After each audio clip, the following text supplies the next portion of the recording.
కరీంనగర్ జిల్లా సైదాపూర్ మండలం దుద్దెనపల్లి వద్ద ప్రమాదం చోటు చేసుకుంది. ద్విచక్ర వాహనాన్ని ఢీకొని ట్రాక్టర్ వ్యవసాయ బావిలో పడింది. ఈ ప్రమాదంలో ట్రాక్టర్లో ప్రయాణిస్తున్న 4 యువకులు గల్లంతయ్యారు. వారంతా చిగురుమామిడి మండలం బొమ్మనపల్లి వాసులుగా గుర్తించారు. బావి నుంచి నీరు తోడి గల్లంతైన వారిని వెలికి తీసేందుకు గ్రామస్తులు ప్రయత్నం చేస్తున్నారు.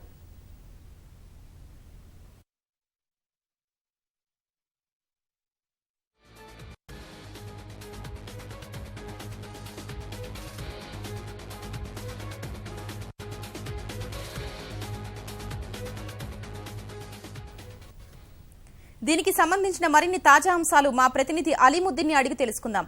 అలీముద్దీన్, చెప్పండి, ఘటన ఎప్పుడు ఎలా జరిగింది?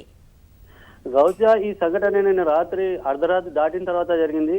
ఈ సంఘటన సైదాపూర్ మండలం దుద్దెనపల్లి వద్ద జరిగింది. అయితే కొత్తగా ఈ చిగురుమామిడి మండలం బొమ్మన్నపల్లికి చెందిన కత్తుల శివ కొత్త ట్రాక్టర్ కొన్నాడు. ఆ ట్రాక్టర్ కొన్న సంబరంలో సైదాపూర్ లో ఒక విందులో పాల్గొన్నారు. ఆ విందులో పాల్గొన్న అనంతరం తమ గ్రామానికి వస్తున్న క్రమంలో ఈ సంఘటన చోటు చేసుకుంది.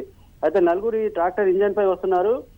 మద్యం మత్తులో కొద్దిగా ఉన్నట్టు సమాచారం. అయితే ముందు వెళ్తున్న ఒక బైక్ ను ఢీకున్నారు. బైక్ పై కోహెడ ఏఎస్ఐ రాజేందర్, జుబేర్ ఇద్దరు ఉన్నారు. వాళ్ళిద్దరు గాయాలయ్యాయి. ఈ కంగారులో వీళ్ళ ట్రాక్టర్ పోయి ఆ బావిలో పడ్డట్టు సమాచారం. అయితే అర్ధరాత్రి తర్వాత జరిగింది. ఈ దాదాపు 20 అడుగుల లోతు బావి ఉంది కాబట్టి అందులో నుంచి తీయడానికి వీలు లేకుండా ఉంది. అయితే రాత్రి పొద్దు వరకు ప్రయత్నం చేశారు. అయితే ఉదయం తెల్లవారుజామున 4 గంటల నుంచి ఇంజన్ల ద్వారా నీటిని తోడుతున్నారు. అయితే సమాంతరంగా ఉండడంతో క్రెయిన్ కూడా వెళ్ళలేని పరిస్థితి. ఇప్పుడే పోలీసులతో పాటు ఈ ఫైర్ ఇంజన్ వాళ్ళు వచ్చి ఆ ట్రాక్టర్ అలాగే ఉంచారు. కానీ ఇప్పుడే ఒక పిల్లి సంతోష్ కుమార్ శవాన్ని బయటికి తీశారు. అయితే వీళ్ళు బొమ్మన్నపల్లికి చెందిన కత్తుల శివ ట్రాక్టర్ కాబట్టి ఆయనతో పాటు పిల్లి సంతోష్ కుమార్, బొల్లి రాజు, కొంకటి శ్రీకాంత్ ఈ 4 ఉన్నట్టు సమాచారం. అయితే ఒక శవం బయటికి వచ్చింది. ఇంకా మరో 3 మృతదేహాలు లోపలే ఉన్నాయి.